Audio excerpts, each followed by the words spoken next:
तीसरे डोज के लिए आज रजिस्ट्रेशन हुए शुरू। किसी भी दस्तावेज की जरूरत नहीं। फ्रंटलाइन वर्कर्स के साथ बुजुर्गों और बीमारों को प्राथमिकता।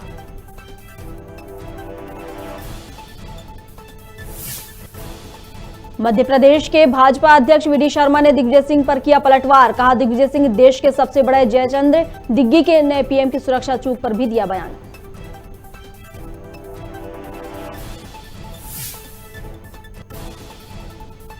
मध्य प्रदेश में 2 दिन और होगी बारिश। भोपाल, ग्वालियर और बुंदेलखंड बेल्ट में तेज बारिश के साथ ओले गिरने की संभावना। रतलाम और अशोकनगर में गिरे ओले।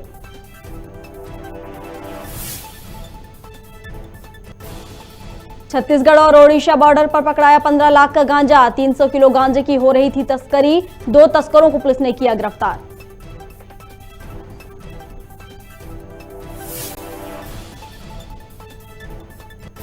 और अंबिकापुर में एक युवक बीच सड़क पर बैठकर कर रहा लॉकडाउन का विरोध। सोशल मीडिया पर युवक का वीडियो हुआ वायरल।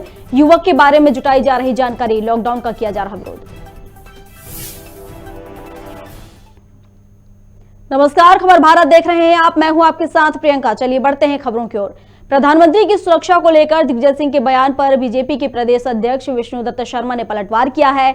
उन्होंने कहा कि दिग्विजय सिंह देश के सबसे बड़े जयचंद्र हैं। दिग्विजय सिंह संवैधानिक व्यवस्था में 10 साल मुख्यमंत्री रहे। क्या उनको शर्म नहीं आनी चाहिए? इतनी गंभीर घटना पर इस प्रकार का कमेंट कर रहे हैं, मजाक उड़ा रहे हैं। ये घटना देश की सुरक्षा के साथ गंभीर खतरा है। देश की 130 करोड़ जनता प्रधानमंत्री के साथ है। दिग्विजय सिंह तो दिन भर आतंकवादियों के साथ खड़े रहते हैं। उनके परिवार के बारे में मुझे कहने की जरूरत नहीं है। मैंने तो कहा कि इस देश का सबसे बड़ा जयचंद्र कौन है, तो वो दिग्विजय सिंह है। उनको ये नहीं लगता है कि देश के प्रधानमंत्री, यही तो चिंता का विषय है कि वो दुनिया के अंदर देश के किसी भी कोने में किसी भी राष्ट्र का, अगर भारत के अंदर किसी दूसरे देश का राष्ट्राध्यक्ष भी आए तो उसकी सुरक्षा की जिम्मा भारतीय जनता पार्टी की, हमारी सरकार या कोई भी सरकार है, वो सरकारें करती हैं। ये जिम्मेदारी होती है। लेकिन हमारा प्रधानमंत्री, आपकी जहां सरकार है, दिग्विजय सिंह जवाब दें इस बात का। आप तो 10 साल मुख्यमंत्री रहे संवैधानिक व्यवस्था के अंदर। क्या आपको शर्म नहीं आनी चाहिए? क्या इस प्रकार की बातों पर आप ये इस प्रकार के कमेंट्स करते हैं, मजाक उड़ा रहे हैं? ये इस देश की सुरक्षा के साथ गंभीर खतरा है और इसके बारे में पूरा देश मंथन करते हुए मैं तो कहता हूं कि 130 करोड़ जनता माननीय प्रधानमंत्री जी के साथ खड़ी है। भोपाल में जिला रेड क्रॉस प्रबंधन कार्य समिति की बैठक कलेक्टर की अध्यक्षता में असंवैधानिक तरीके से कर ली गई। गौर करें कि प्रबंध कार्य समिति की कार्यकारिणी मार्च 2021 में भंग हो चुकी है, लेकिन इसके बाद भी समिति के सचिव सुरभि तिवारी ने बैठक बुलाकर रेड क्रॉस प्रबंध समिति सदस्य पद के लिए नाम तय कर लिए। नियमानुसार प्रबंध कार्य समिति की बैठक से पहले एजीएम की बैठक बुलानी थी। इसमें रेड क्रॉस सोसाइटी के सभी आजीवन सदस्यों को भी बुलाया गया था, लेकिन रेड क्रॉस सोसाइटी की सचिव सुरभि तिवारी द्वारा कलेक्टर को गलत जानकारी देकर बैठक करवा ली गई। बाद में बैठक में पूर्व प्रबंध कार्य समिति अध्यक्ष उपमा राय ने भी इस बैठक को लेकर अपनी आपत्ति दर्ज कराई। चलिए अगली खबर की ओर बढ़ते हैं। रतलाम में बीते दिनों जनहित के मुद्दे को लेकर कांग्रेस नेता द्वारा एसडीएम कार्यालय परिसर में धरना देकर प्रकरण दर्ज किया गया था, जिस पर कांग्रेसी खुद की गिरफ्तारी थाने में के बाहर एक बार फिर धरने पर बैठ गए और अपनी गिरफ्तारी की मांग करने लगे। कांग्रेस नेताओं का कहना है कि हम पर झूठा प्रकरण दर्ज किया गया है। जनहित के मुद्दों पर हमारी लड़ाई जारी रहेगी। हम इसलिए गिरफ्तारी देने आए हैं। जिसके बाद पुलिस ने नोटिस देकर उन्हें गिरफ्तार किया और बाद में रिहा कर दिया। हम जनहित के मुद्दे लगातार उठाते रहे हैं और पिछले कई सालों से इस जावरा में और जावरा विधानसभा क्षेत्र के आसपास के ग्रामीण क्षेत्रों के जो जनहित के मुद्दे थे, जो लोगों की समस्याएं थी, उस समस्याओं का आपके समक्ष हमने लगातार उठाया है। कहीं ना कहीं ये बात सत्ता में बैठे लोगों को और प्रशासन के अधिकारियों को हजम नहीं हुई, क्योंकि एक विपक्ष की जवाबदेही बनती है कि अगर आपकी जो लोगों की भावनाओं पे अगर अधिकारी और नेता खड़े नहीं उतरते तो ये विपक्ष की जवाबदेही बनती है कि उनकी आवाज़ उठाए। जिस तरह का प्रकरण हम पर दर्ज किया गया है वो प्रकरण पूरी तरह सत्य है। धारा 353 जैसे संज्ञेय अपराध में हम पर अपराध दर्ज किया गया था। इसी का विरोध स्वरूप हम लोग आज थाने पहुंचे थे कि हम लोग को पर ये जो प्रकरण अगर दर्ज किया है आपने, तो आप हमको गिरफ्तार करिए, जेल भेजिए। और कार्यकर्ताओं को ये संदेश देने के लिए कि हम लोग इस तरह के मुकदमों से डरने वाले नहीं हैं। जितने चाहें ऐसे झूठे मुकदमे बना लें, इनके पेन में जितनी स्याही हो उतने मुकदमे और रोज दर्ज कर लें, और जितनी जेल की सलाखों में इनकी ताकत हो उतने समय तक हमको जेल की सलाखों को पीछे रख लें। हम लोग ये घटना है 3 तारीख की, इसी माह की 3 तारीख की घटना है। ये माननीय एसडीएम महोदय के कार्यालय में से एक हमें आवेदन प्राप्त हुआ था कि इन लोगों ने जो है वहाँ पर शासकीय कार्य में बाधा उत्पन्न की और जो माननीय कलेक्टर महोदय के आदेश जो लगा हुआ है धारा 144 कोविड को देखते हुए उनका उल्लंघन किया। इसी तारतम्य में हमें आवेदन मिला था एफआईआर हेतु, जिसमें हमने अपराध पंजीबद्ध करके और आज तारीख को जो आरोपी गण हैं इसमें बीरेंद्र सिंह, निजाम काजी, बद्रीलाल, पप्पू चोरडिया, कैलाश, बाबूलाल एवं मांगीलाल वगैरह ये थाना उपस्थित आए थे। गिरफ्तारी के लिए हमने इन्हें सूचित किया था, जिस पर से ये थाना उपस्थित आए और आज इनकी यहाँ पर नोटिस दे करके और गिरफ्तारी। चलिए अगली खबर की ओर रुख कर लेते हैं। रतलाम के दीनदयाल नगर थाना में एक शराबी पति ने अपनी ही पत्नी पर धारदार हथियार से हमला कर दिया, जिसमें महिला बुरी तरह से घायल हो गई। महिला को उपचार के लिए जिला अस्पताल भेजा गया। वहीं महिला की नाजुक हालत होने के कारण उसे इंदौर रेफर किया गया। परिजनों का कहना है कि शराब पीने की वजह से महिला 2 सालों से पति से अलग रह रही थी। फिलहाल मामले को लेकर दीनदयाल नगर पुलिस फरार पति की तलाश कर रही है। एक रमीला बाई गुर्जर है, यहाँ के सागौत के पास में किराने की दुकान पे सामान लेने आई थी, तो इसके पति से 2 साल से विवाद चल रहा है और जिसके कारण वो अलग रह रही थी। आज पति आया और डराते से इनके ऊपर हमला कर दिया। अभी वो घायल है और यहाँ पे डीडी के लिए अपन ने तहरीर दी है। अभी पूजा भाटी मैडम आ रही हैं बयान लेने के लिए। वो देहाती नाशी ले रहे हैं। प्राथमिक दशा में इसके बताए अनुसार एफआईआर दर्ज कर रहे हैं। सर आपका नाम? मैं शिवमंगल सिंह सेंगर, टीआई, डीडी नगर। अंबिकापुर के शासकीय मेडिकल कॉलेज में हर्ष का माहौल बना हुआ है। कॉलेज में राष्ट्रीय आयुर्विज्ञान आयोग ने एमबीबीएस के 100 सीटों पर मान्यता दे दी है। दरअसल कॉलेज डीन ने राष्ट्रीय अनुविज्ञान आयोग को एमबीबीएस सीटों के लिए ऑनलाइन आवेदन किया था। आपको बता दें कि मेडिकल कॉलेज में असुविधाओं के कारण 2 बार 0 ईयर घोषित किया गया, जिससे स्वास्थ्य मंत्री टीएस सिंहदेव कॉलेज की सुविधाओं को विस्तार पर लगातार ध्यान दे रहे हैं। आपको बताना चाहूँगा, ये बड़े आज हम लोगों के लिए बड़े हर्ष की बात है और पूरे इस अंचल के लिए कि लगातार पिछले 2020 में और इस साल 21 में भी हम लोगों को यहाँ के एडमिशन के लिए अनुमति नेशनल मेडिकल काउंसिल के द्वारा कमीशन के द्वारा मिल गया है।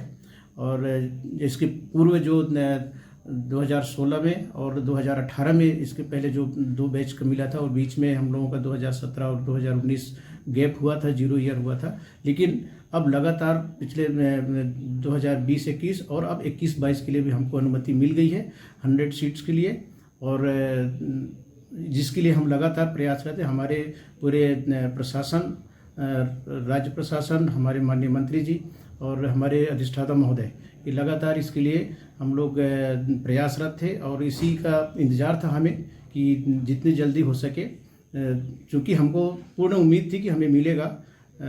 हम ये भी शंका जता रहे थे कि हो सकता है इंस्पेक्शन भी हो सकता है, लेकिन चूँकि इंस्पेक्शन उन्होंने पूर्व में कर चुके थे और एक दूसरा इंस्पेक्शन वर्चुअल माध्यम से हुआ था, उस और उनके मापदंड के अनुसार हम लोगों ने जो तैयारी किया था और हमने जो अपना रिपोर्ट दिया था उसको आधार मानते हुए ने हमको इस 21-22 के लिए एडमिशन की अनुमति मिल गई है।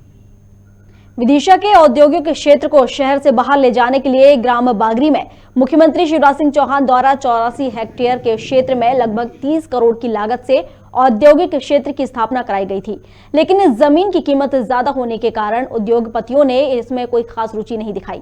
उद्योगपतियों की समस्याओं को मद्देनजर रखकर मुख्यमंत्री शिवराज सिंह चौहान ने कैबिनेट मीटिंग में फैसला लिया है कि जमीन की कीमत 110 रुपए फीट से घटाकर 50 से 55 रुपए फीट कर दी जाएगी। इस फैसले का सभी उद्योगपतियों ने स्वागत किया है। लोहे तलाश रहा था, माननीय मुख्यमंत्री जी ने अभी कैबिनेट में ये फैसला किया है कि मध्य प्रदेश के अनेक इंडस्ट्री एरिया जहाँ पर अधिक दाम होने के कारण औद्योगिक घराने, इंडस्ट्री वाले अधिक मूल्य ज़मीन के होने के कारण वहाँ अपनी इंडस्ट्री लगाने में असमर्थता व्यक्त करते थे। माननीय मुख्यमंत्री जी ने जहाँ 110 रुपये स्क्वायर फीट यहाँ जो मूल्य था उसको घटाकर 50 और 55 रुपये फिट कर दिया है। 84 हेक्टेयर का ये इंडस्ट्री एरिया निश्चित रूप से हमारे इस क्षेत्र के विकास के लिए एक मील का पत्थर साबित होगा। इसमें केमिकल जोन भी है, फूड जोन भी है और सभी प्रकार की सुविधाएं हैं। यहाँ पानी भी है, बिजली भी है, सड़क भी है, नाली भी है। ये जो एक अच्छी जो है सुविधाएं इंडस्ट्री के लिए चाहिए वो सारी यहाँ पर उपलब्ध हैं। शहर के बहुत नज़दीक है, बेरसिया रोड है, भोपाल रोड है, सांची, सभी के बीच में बड़ी सुलभता के साथ यहाँ पर आकर जो है उद्योगपति अपनी इंडस्ट्री लगा सकते हैं। राजधानी भोपाल में अलग अलग थाना क्षेत्रों में बिना मास्क के घूमने वालों पर चालानी कार्रवाई की गई। इस दौरान 1103 लोगों के चालान काटे गए। इस चालानी कार्रवाई में 1,17,530 रुपए की वसूली भी की गई।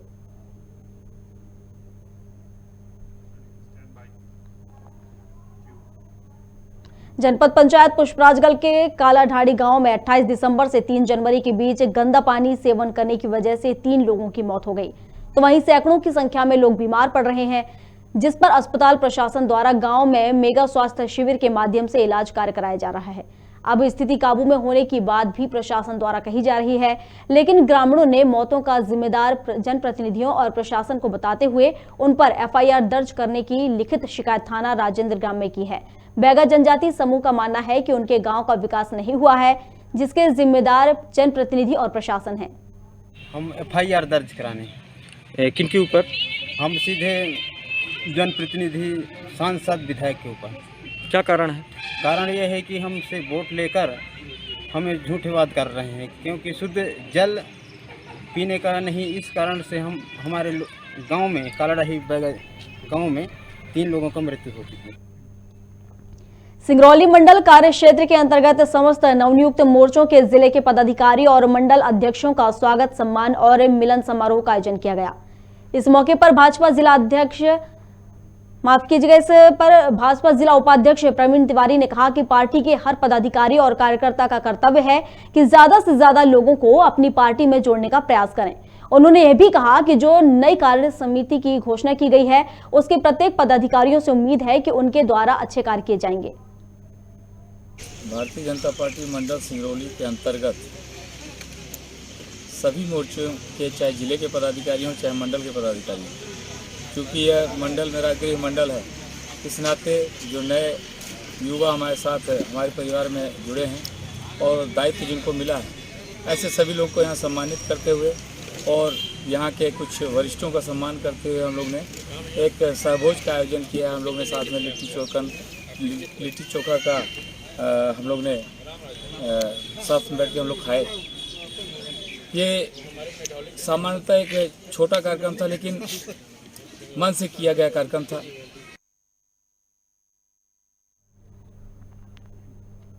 पंजाब में प्रधानमंत्री नरेंद्र मोदी की सुरक्षा में चूक की घटना को लेकर श्योपुर में भारतीय जनता पार्टी के कार्यकर्ताओं ने गांधी प्रतिमा के सामने मौन होकर धरना दिया। उसके बाद भाजपा कार्यकर्ताओं ने राष्ट्रपति के नाम श्योपुर SDM को ज्ञापन भी सौंपा। इस दौरान भारतीय जनता पार्टी युवा मोर्चा के कार्यकर्ताओं ने प्रधानमंत्री की सुरक्षा में हुई चूक को लेकर पंजाब सरकार और कांग्रेस का षड्यंत्र बताते हुए राष्ट्रपति से पंजाब सरकार को बर्खास्त करने की मांग की है।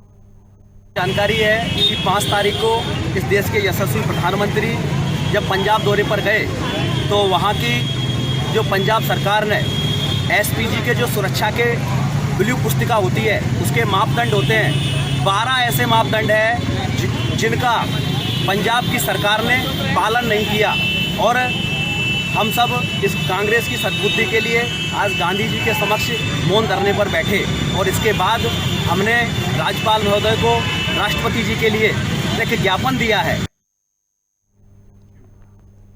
नरेंद्र मोदी की सुरक्षा में हुई चूक की घटना के बाद भारतीय जनता पार्टी के नेताओं ने जिले के अलग अलग मंदिरों में जाकर पूजा अर्चना की और उनके दीर्घायु होने की कामना की। भाजपा महिला मोर्चा मनेंद्रगढ़ द्वारा श्री राम मंदिर में प्रधानमंत्री के लिए महामृत्युंजय जाप का किया गया और उसके साथ साथ पूजा अर्चना भी की गई और इसी के साथ रुद्राभिषेक भी किया गया। सभी कार्यकर्ता इस मौके पर रुद्राभिषेक में शामिल हुए।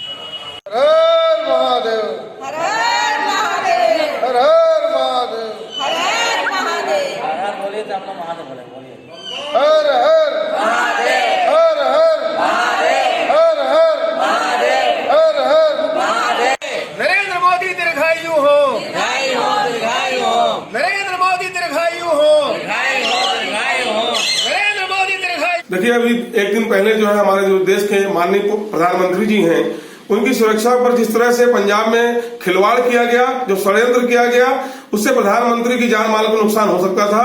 और उसी को लेकर के यहाँ पर हमने भाजपा के कार्यकर्ताओं ने, महिला मोर्चा की हमारी बहनों ने यहाँ श्री राम मंदिर में भगवान शिव की पूजा अर्चना की। और उसके साथ हम सभी कार्यकर्ताओं ने भगवान जिन्होंने भी कुछ दिन पहले काशी में जाकर कॉरिडोर का जो निर्माण कराया है, ऐसे हमारे देश के माननीय प्रधानमंत्री के दीर्घायु जीवन की हम लोगों ने कामना की है।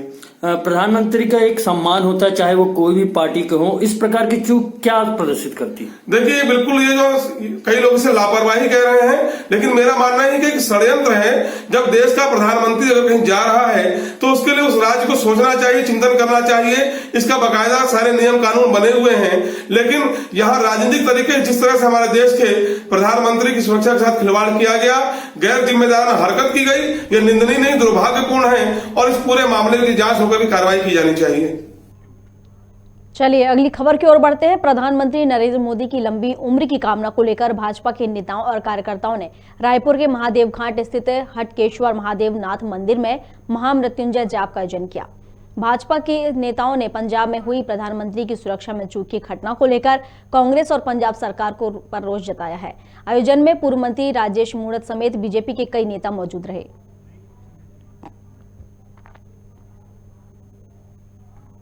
लेकिन जिस प्रकार की गलती पंजाब सरकार ने की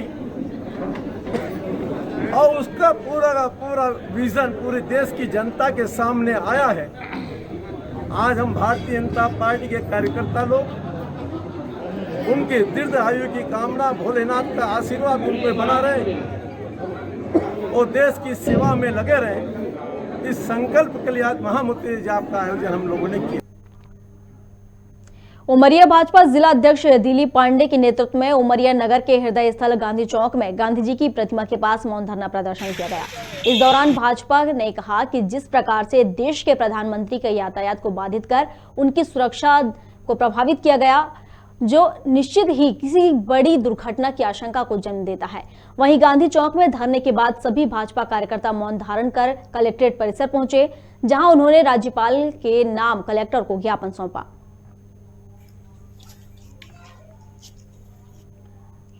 जहाँ भी वह प्रवास के दौरान जाते हैं, वहाँ की प्रदेश सरकार, वहाँ का स्थानीय प्रशासन उस बाह्य सुरक्षा को मुहैया कराता है।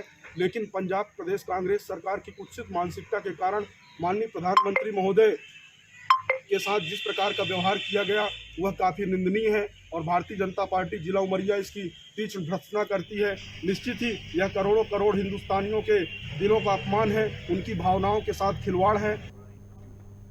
इंडियन पावर लिफ्टिंग फेडरेशन द्वारा आयोजित पुरुष और महिला राष्ट्रीय पावर लिफ्टिंग चैंपियनशिप 3 जनवरी 2022 को बिष्टुपुर के मिलानी ऑडिटोरियम में शुरू हुई है।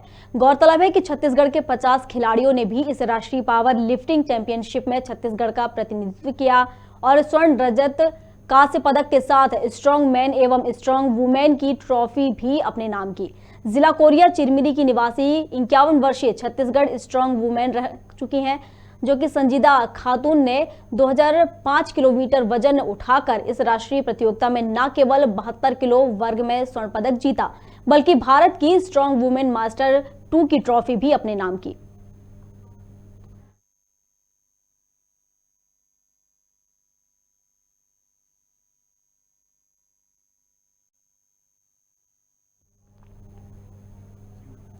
कांटाफोड़ के लोगों ने नगर परिषद पहुंचकर अपनी विभिन्न समस्याओं को लेकर आवेदन दिया है। लोगों ने समस्याओं के संबंध में नगर परिषद अधिकारी के नाम आवेदन देकर प्रधानमंत्री आवास योजना की सभी किश्तों की राशि की मांग के साथ ही नागरिकों के पानी की समस्या का समाधान जैसे मुद्दों को लेकर एक ज्ञापन सौंपा है। नगर की प्रमुख समस्याओं का शीघ्र निराकरण करने बाबत महोदय, हम नगर के सामाजिक एवं राजनीतिक कार्यकर्ता नगर की मुख्य समस्याओं के प्रति आपका ध्यान आकर्षित करते हुए इनके शीघ्र निराकरण का अनुरोध करते हैं। प्रथम, चंद्रकेशर नदी के सौंदर्यीकरण का कार्य प्रारंभ हुए 2 वर्ष हो गए हैं, परंतु कार्य आज तक पूर्ण नहीं हुआ है एवं पिछले 4 महीनों से कार्य बंद भी है। यह कार्य पूर्ण कब होगा, इसमें नगर कांटाफोड़ के नागरिकों को संदेह है। मुझे जानकारी मिली है कि कुछ मांगों को लेकर कुछ व्यक्तियों के द्वारा ज्ञापन दिया गया है, जिसमें चंद्रकेशर नदी का सौंदर्यीकरण की भी मांग है कि उसका काम धीरे चल रहा है, क्योंकि काम उसका चल रहा है और अभी हमारे यहाँ इंजीनियर जो पदस्थ थे उनका ट्रांसफ़र हो गया है और 1-1.5 महीने से नहीं है, तो थोड़ा सा काम में ज़रूर थोड़ी सी धीमा हुआ था, लेकिन अब चूँकि उज्जैन कार्यालय से मुख्यमंत्री की नियुक्ति यहाँ कर दी गई है, तो अब बहुत जल्द जो है उसमें गति आएगी और काम बहुत जल्द पूरा हो जाएगा। अंबिकापुर के महामाया चौक पर बीच सड़क पर बैठकर एक युवक लॉकडाउन का विरोध कर रहा है। वीडियो में युवक कहता हुआ नजर आ रहा है कि लॉकडाउन नहीं लगेगा, शासन बैठे हो, प्रशासन बैठे हो, क्या करेगा? लॉकडाउन लगेगा तो अमीर गरीब सब मरेंगे। यह युवक कहां का है और आखिर क्यों लॉकडाउन का विरोध कर रहा है, अभी तक इसका पता नहीं चल पाया है। वहीं सोशल मीडिया पर यह वीडियो जमकर वायरल हो रहा है। शासन बैठो, प्रशासन क्या करेगा? लॉकडाउन नहीं लगेगा, लॉकडाउन नहीं लगेगा, लॉकडाउन लगेगा तो गरीब अमीर सब मरेंगे। लॉकडाउन नहीं लगेगा, और लॉकडाउन लगेगा तो मैं रिक्शा चलाऊंगा।